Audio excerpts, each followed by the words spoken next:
ఏం వాగ్దానాలు చేశారంటే అధ్యక్ష, 250 గజాల ఇళ్ల స్థలం ఇస్తా అన్నారు. ఆ ఇళ్ల స్థలంలో ఇల్లు కట్టుకోవడానికి 5 లక్షలు ఇస్తా అన్నారు. 4,000 పెన్షన్ ఇస్తా అన్నారు. 10 లక్షల హెల్త్ ఇన్సూరెన్స్ ఇస్తా అన్నారు. ఉద్యోగం ఇస్తా అన్నారు. ఇలాగ అనేక వాగ్దానాలు చేశారు అధ్యక్ష. నాకు నిజంగా చాలా సంతోషం అనిపించింది అధ్యక్ష. కానీ ఏమైందంటే అధ్యక్ష, అధికారంలోకి వచ్చింది కాంగ్రెస్, అన్నీ జరిగిపోయినాయి అధ్యక్ష.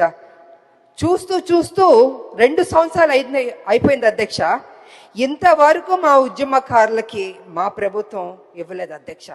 అది కొంచెం నాకు బాధగా అనిపించింది అధ్యక్ష. ఎన్నో స్కీములు మనం అనౌన్స్ చేస్తున్నాం, పెడుతున్నాం.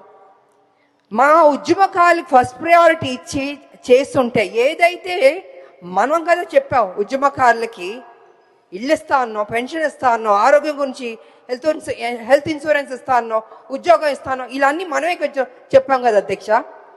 అవన్నీ చేస్తుంటే ఆన్ టైంకి ఫస్ట్ ప్రయారిటీ ఇచ్చి ముందే చేస్తుంటే గౌరవంగా ఉండేది అధ్యక్ష. ఇవాళ పరిస్థితి ఏమైందంటే అధ్యక్ష, ఉద్యమకారులు అడుగుతున్నారు, అయ్యా